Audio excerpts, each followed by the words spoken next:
Hello guys, तो स्वागत है आपका एक और नई वीडियो में जहां पर हम बात करने वाले हैं क्या चल रहा है क्रिप्टो मार्केट के अंदर। और ये स्कैम वर्ड काफी ज्यादा यूज हो रहा है, तो एक्चुअल में ये कितना अप्रोप्रिएट है, क्या बाइनेंस का नेक्स्ट मूव रहने वाला है, क्या एलोन मस्क का नेक्स्ट मूव रहने वाला है, और साथ ही साथ देखने वाले हैं कि सेंट्रलाइज्ड एक्सचेंजेस का अब फ्यूचर क्या है, क्या होने वाला है, और आपका फंड किस तरह से सेफ हो सकता है, और क्यों आपको कहीं ना कहीं यहाँ पर थोड़ी सावधानी बरतने की जरूरत है। तो काफी इंपॉर्टेंट वीडियो रहने वाला है, लास्ट तक वीडियो को देखने की कोशिश जरूर से करना। फिलहाल के टाइम पे अगर ट्विटर के ट्रेंड की बात करें या फिर ये कह सकते हैं कि ओवरऑल अगर सोशल मीडिया एंगेजमेंट की तरफ से देखा जाए तो crypto.com, हुबे ग्लोबल और FTX ये तीनों ट्रेंड कर रहे हैं, और साथ ही साथ इनके साथ एक वर्ड और भी स्कैम कर रहे हैं, वो है ट्रेंड कर रहा है जो है स्कैम। यानी कि स्कैम तो है, जैसा कि यहाँ पर देख लीजिए आप कितना बड़ा ट्विटर हैंडल इन्होंने बोला हुआ है कि FTX was the largest scam in the history, और जो कि सच भी है क्योंकि यार FTX एक्सचेंज टॉप 10 एक्सचेंजेस में आता है और काफी बड़ा ट्रेडिंग वॉल्यूम इसके पास था। कई रेपुटेड प्रोजेक्ट जो थे यहाँ पर लिस्टेड थे ऑलरेडी, और अब स्कैम हो गए, यानी कि दिवालिया घोषित हो चुका है, और बैक टू बैक इस पर केस भी फाइल हो रहे हैं यूजर्स की तरफ से भी, क्योंकि इन्वेस्टिगेशन जो चल रही है यूएस गवर्नमेंट की तरफ से वो तो चल ही रही है कंटिन्यूसली, और उसमें तो ये गलत साबित हो भी चुका है, और अनदर जो इन्वेस्टिगेशन है वो भी चल रही है, इनके एम्प्लॉइज पर भी चल रही है। तो यानी कि ये तो खत्म है, इसका कुछ नहीं होने वाला, ये तो चीज क्लियर हो चुकी है ऑलरेडी। लेकिन अभी जो शक के दायरे में आ रहे हैं जो एक्सचेंज है उनमें crypto.com, हुबे ग्लोबल, और साथ ही साथ दोस्तों आपका शायद उनके थोड़ा सा दिमाग खराब हो सकता है, लेकिन बाइनेंस भी इस शक के दायरे में आ रहा है। अब इसका रीजन यह था कि कुछ जो बड़े प्लेयर हैं, यानी कि जैसे कि अगर आप देखोगे क्रिप्टो में नहीं लेकिन जो स्टॉक मार्केट में थे, एक दो आदमी ऐसे भी हैं, और साथ ही साथ जो गवर्नमेंट के बड़े जो नेता होते हैं, जो लीडर्स हैं यूएस गवर्नमेंट से रिलेटेड है, तो उन्होंने इस तरह का ट्वीट्स निकाला है और अपने आर्टिकल में बाइनेंस को कहीं ना कहीं टारगेट करते हुए ये चीज बोली है कि जब भी हिस्ट्री में कोई भी गड़बड़ हुई है क्रिप्टो मार्केट के अंदर या कोई भी स्कैम हुआ है तो उसमें बाइनेंस किसी ना किसी तरह से इन्वॉल्व हमेशा से रहता है। उन्होंने याद दिलाया है जो यूएसटीसी यानी कि टेरा लूना फाउंडेशन के अंदर जो डी पैगिंग की वजह से जो पूरा क्रैश हुआ या स्कैम हुआ, जो भी कह सकते हैं उसको, तो उसमें भी कहीं ना कहीं बाइनेंस इन्वॉल्व था, और स्टार्टिंग में उसको थोड़ा बुरा भला बोल दिया। रीजन ये था क्योंकि लोग भी, जो यूजर्स थे, जो पब्लिक थी, जो इन्वेस्टर थे, वो भी उसको बुरा बोल रहे थे क्योंकि सबका लॉस हो गया था। लेकिन जैसे बाद में LUNC टोकन था उसको काफी ज्यादा सपोर्ट मिल रहा है, उसकी कम्युनिटी काफी ज्यादा बड़ी हो गई, तो ये भी उसको सपोर्ट करना शुरू कर दे रहे हैं। रीजन इसको अपना यूजर बढ़ाना है, सिंपल सी बात है। अभी FTX के केस में भी ऐसा ही हुआ, वजीरेक्स के केस में देख लो यही इन्वॉल्व था, और साथ ही साथ कुछ एक्सचेंजेस को बर्बाद करने में सीजेड बाइनेंस या फिर ये कह सकते हैं बाइनेंस एक्सचेंज का हाथ था। तो डेफिनेटली बाइनेंस एक्सचेंज पर भी अगर कोई इन्वेस्टिगेशन होती है फ्यूचर में तो ये सबके दायरे में तो ऑलरेडी है ही, और सबसे पहले अगर इस पे इन्वेस्टिगेशन होगी फ्यूचर में, ये नहीं कह रहा हूँ होगी ही, होने ही वाली है, लेकिन अगर हुई तो डेफिनेटली इसमें भी काफी ज्यादा गड़बड़ है, और जो BNB BUSD है वो खत्म हो जाएगा, जो कि प्रेजेंट टाइम पर कुछ लोगों को काफी ज्यादा सही भी लग रहा है, क्योंकि USDT की भी न्यूज आ रही है कि USDT जो है US डॉलर, जिसको हम काफी ज्यादा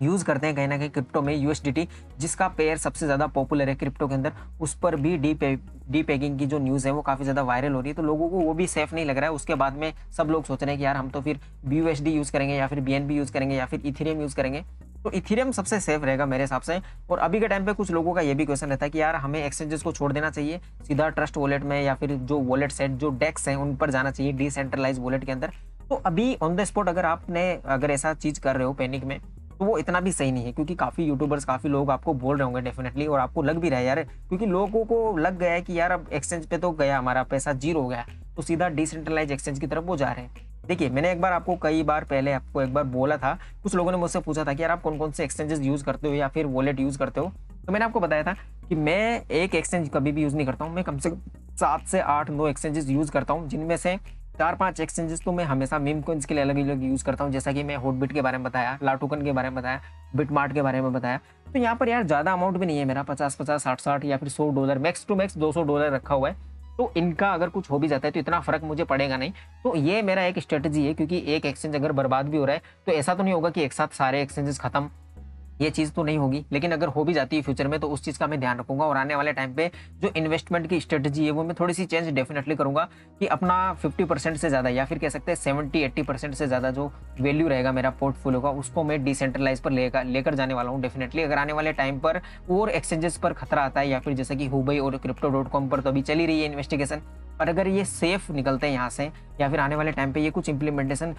जो पॉजिटिव वे में करते हैं, तो डेफिनेटली एक्सचेंजेस पर रुक सकते हैं, कोई प्रॉब्लम नहीं है, क्योंकि काफी इजी टू यूज होते हैं। तो ये एक काफी बड़ी प्रॉब्लम होती है। आने वाले टाइम पे मैं आपको कुछ अभी वॉलेट्स दिखाने वाला हूँ जहां पर आप एक्सचेंज की तरह ही ट्रेड कर सकते हो, ज्यादा प्रॉब्लम नहीं आने वाली है। तो चैनल को सब्सक्राइब जरूर से कर लेना, उसी पर मेरी अभी इन्वेस्टिगेशन चल रही है, सारा कुछ मैं कर रहा हूँ अपनी रिसर्च वगैरह, और बेस्ट टॉप 5 आपको डेक्स बताने वाला हूँ, तो आप उनको यूज कर सकते हैं। फिलहाल के टाइम पे जो दूसरी सबसे बड़ी न्यूज़ है वो ये है, क्योंकि अभी आपने देखा होगा जैसा कि फिलहाल के टाइम पे अगर टाइम की बात की जाए तो लगभग 1:30 बज गया है मेरे हिसाब से जब मैं वीडियो शूट कर रहा हूँ। तो आपको शायद ये वीडियो 2-2:30 बजे के आसपास मिलेगी, ठीक है, मिल रही होगी। लेकिन इस टाइम पे इन्होंने 1-2 घंटे पहले अभी जैसे ये ट्वीट किया था जहाँ पर इन्होंने लिखा हुआ है कि टू रिड्यूस फर्दर कैस्केडिंग, ये खुद सीजी बाइनेंस ने लिखा हुआ है, यानी कि बाइनेंस के जो को-फाउंडर है उन्होंने लिखा हुआ है कि नेगेटिव इफेक्ट्स ऑफ एफटीएक्स, यानी कि जी एफटीएक्स की वजह से क्रिप्टो मार्केट में जो अभी नेगेटिविटी फैली हुई है उसको भैया ज़्यादा खींचने के बजाय इसको खत्म करते हैं और दोबारा से रीबिल्ड करते हैं। और इन्होंने बोला कि ये एक ऐसी इंडस्ट्री रिकवरी फंड फॉर्म करने वाले हैं, यानी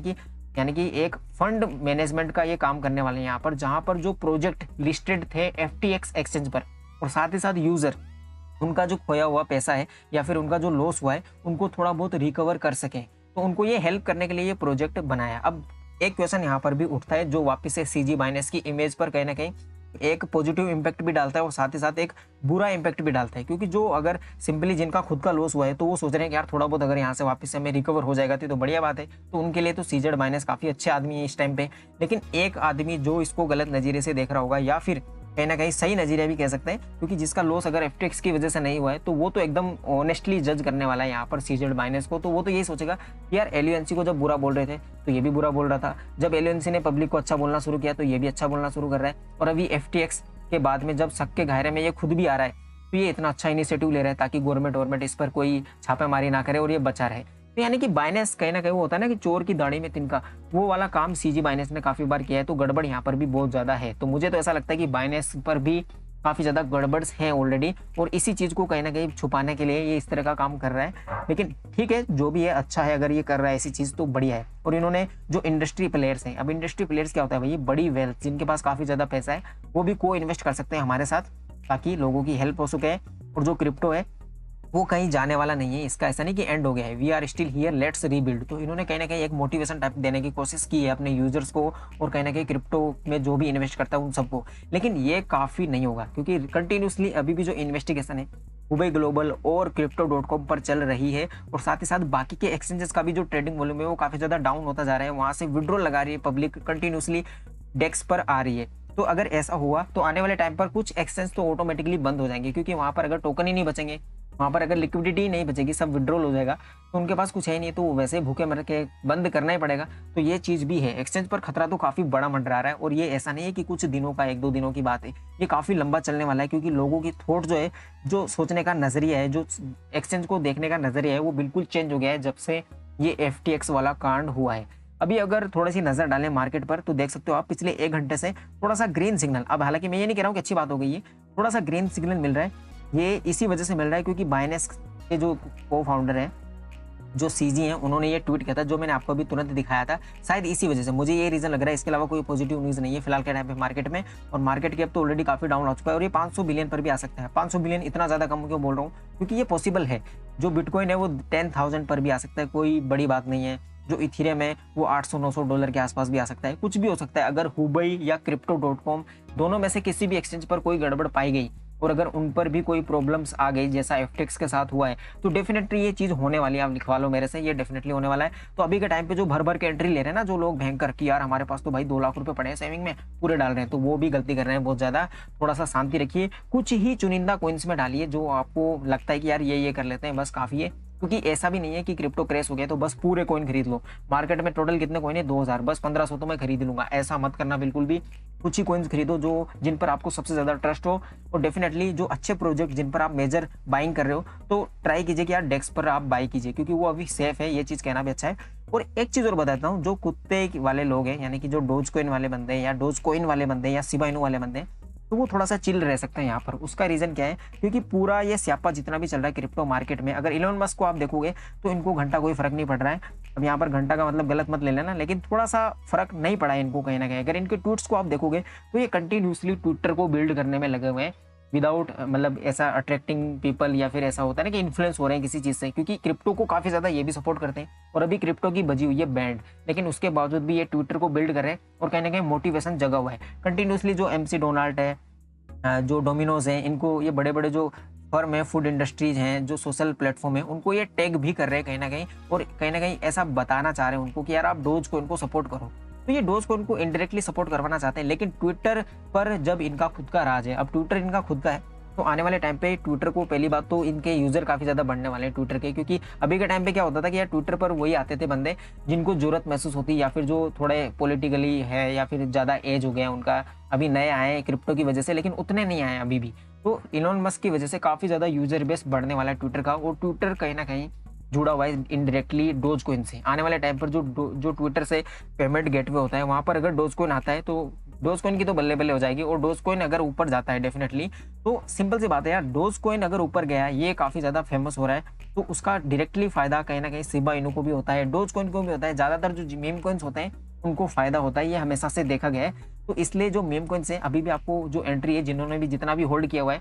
तो ज़्यादा एक्स्ट्रा भी बाय मत करो, थोड़ा बहुत अगर नहीं किया किसी टोकन्स में तो कर भी सकते हो, लेकिन किसी भी एक्सचेंज पर कहीं भी करो, लेकिन अलग अलग पर करो, किसी एक ही एक्सचेंज को पर्टिकुलरली यूज मत करो। और डेक्स तो सबसे बेस्ट ऑप्शन है, वो तो मैंने आपको बता दिया है, और आने वाली वीडियो आपको मिल जाएगी डेफिनेटली काफ़ी जल्दी। मैं अभी रिसर्च कर रहा हूँ कुछ ऐसे टॉप 5 एक्सचेंज चुनने की, सॉरी डिसेंट्रलाइज एक्सचेंज चुनने की, जहां पर आप एक्सचेंज की तरह काफ़ी इजीली तरीके से ट्रेड कर सकते हो, कहीं होल्ड कर सकते हो अपने टोकन्स वगैरह। तो वो चीज़ मैं आपको काफ़ी जल्दी बता दूंगा, तो उसके लिए बस आपको चैनल को सब्सक्राइब करना है, और थोड़ी सी भी इन्फॉर्मेशन अगर आपको सही लगी तो वीडियो को लाइक जरूर से कर दीजिए, और मिलते हैं किसी अदर वीडियो में। तब तक के लिए बाय बाय, थैंक यू।